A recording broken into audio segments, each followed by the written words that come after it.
We are living through a historic turning point in American politics. For 50 years, this country was run by an establishment policy agenda shared by both parties in favor of globalization, automation, uncontrolled immigration, and the centralization of government and the economy.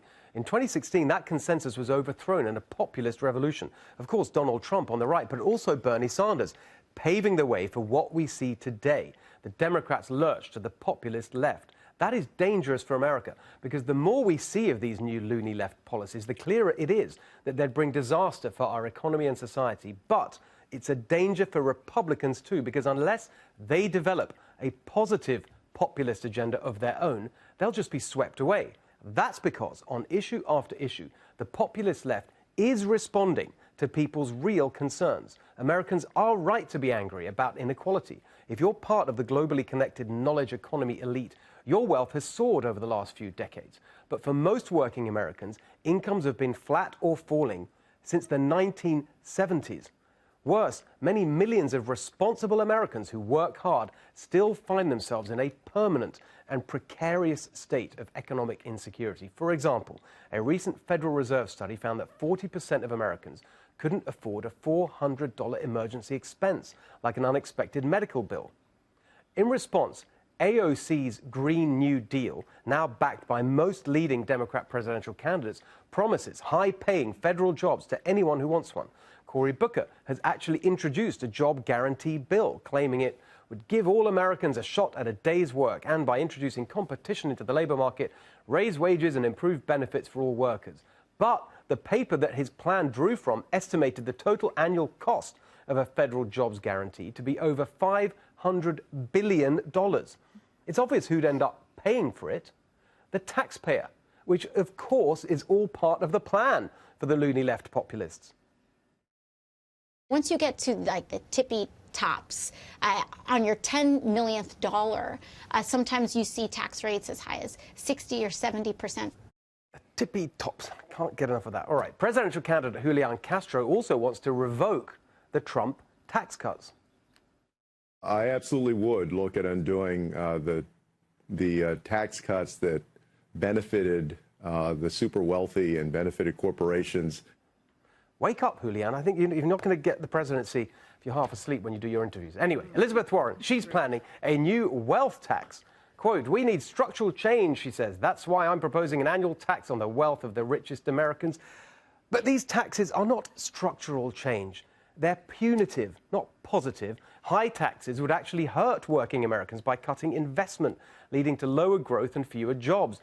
Wealth taxes make the rich poorer. They don't make the poor richer.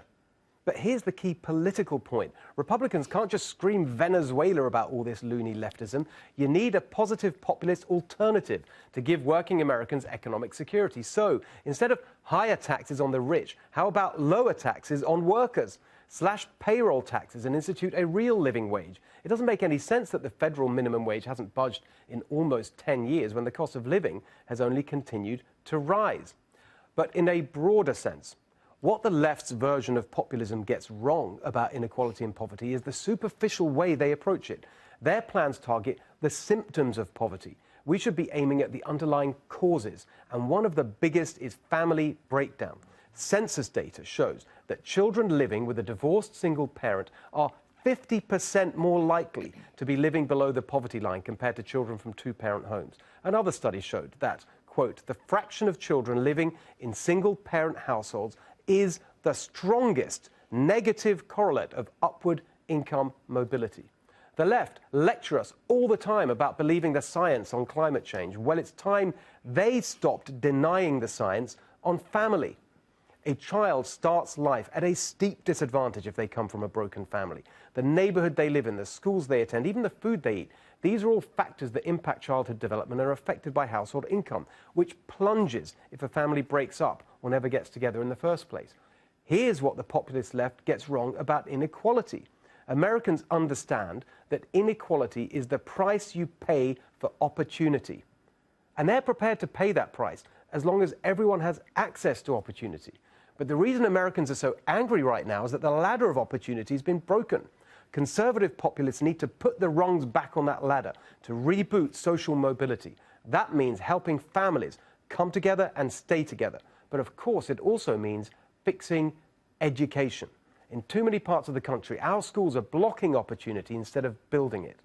2016 figures show that in 1/3 of Baltimore's public high schools, not a single student scored proficient on the state's math exam. Not a single one.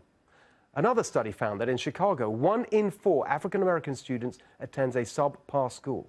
Of course, there are many excellent public schools in America, but they're typically the ones serving neighborhoods where families are already doing well. A Stanford study found that the gap in standardized test scores between affluent and low-income students has grown by about 40% between 1960 and 2007. The proven answer to this is to help children escape failing schools by giving their parents real choice.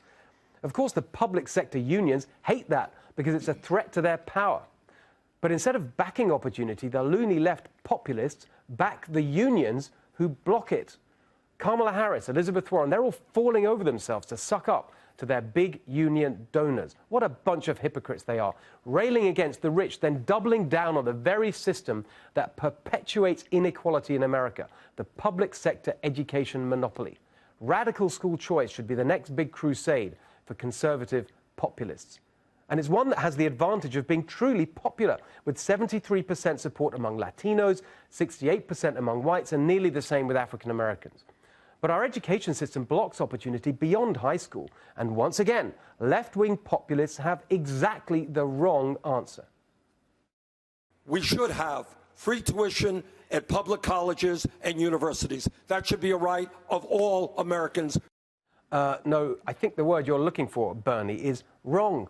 It's wrong to force every young American at taxpayer expense into a cookie-cutter 4-year college program ending in a useless degree that won't lead to a job but will land them with crippling debt. The unemployment rate for 16 to 24-year-olds is over twice the national average, and student loan borrowers owe close to $1.5 trillion. But the left-wing populists strike a chord when they focus on this issue. So conservative populists need a positive answer. It's time for a radical rethink of the whole system. Make it much more open and flexible. Help students focus on their individual strengths. Often that might be a blue-collar career. Quote, the jobs that make civilized life possible, as my guest, Mike Rowe, put it a few weeks ago. Give every American the opportunity to thrive in the economy of the future with ongoing affordable access to skills training from the private sector. Build on the great start made by Ivanka Trump and her National Council for the American Worker. On jobs, on schools, on family, we've seen a decades-long collapse in opportunity. Yes, things have started to turn around, and that's great. But a half-century of establishment rule brought deep problems for working Americans. And the appeal of socialism is no surprise when capitalism failed for so many.